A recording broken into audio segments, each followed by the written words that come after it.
धारा 122 के अनुसार जब कोई व्यक्ति अपनी स्वेच्छा से और बिना किसी मूल्य के अपनी चल अथवा अचल संपत्ति का स्वामित्व किसी अन्य जीवित व्यक्ति को हस्तांतरित करता है और वह अन्य व्यक्ति उस संपत्ति को स्वीकार कर लेता है तो उसे दान यानी गिफ्ट कहा जाता है।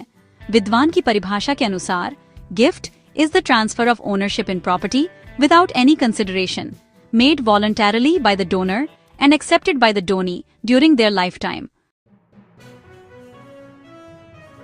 दान के आवश्यक तत्व हैं। पहला, स्वामित्व का स्थानांतरण। दान में संपत्ति का पूर्ण स्वामित्व दाता से ग्राही को स्थानांतरित होता है। दूसरा, बिना मूल्य के। दान हमेशा निःशुल्क होता है, इसमें कोई पैसा, सेवा या मूल्य प्राप्त नहीं होता। तीसरा, स्वेच्छा से। दान दाता की स्वेच्छा से होना चाहिए, इसमें किसी भी प्रकार का दबाव, धोखा या बल प्रयोग नहीं होना चाहिए। चौथा, जीवित व्यक्तियों के मध्य। दान केवल दो जीवित व्यक्तियों के बीच ही हो सकता है और वसीयत की तरह यह मृत्यु के पश्चात लागू नहीं होता।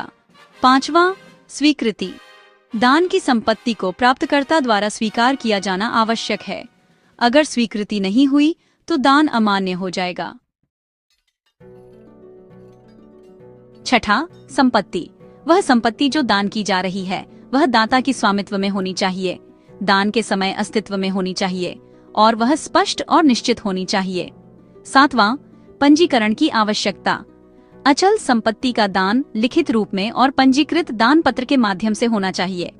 और अंत में, चल संपत्ति का दान मौखिक रूप से, लिखित रूप से या डिलीवरी द्वारा किया जा सकता है।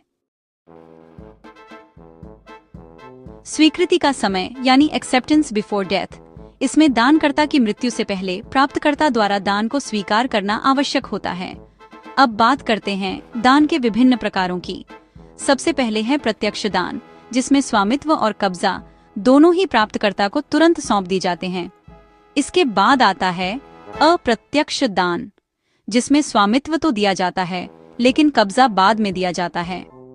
तीसरा प्रकार है विलोपनीय दान, जिसमें दान के साथ कुछ भार या कर्तव्य भी जुड़ा होता है, जैसे किसी कर्ज सहित संपत्ति का दान।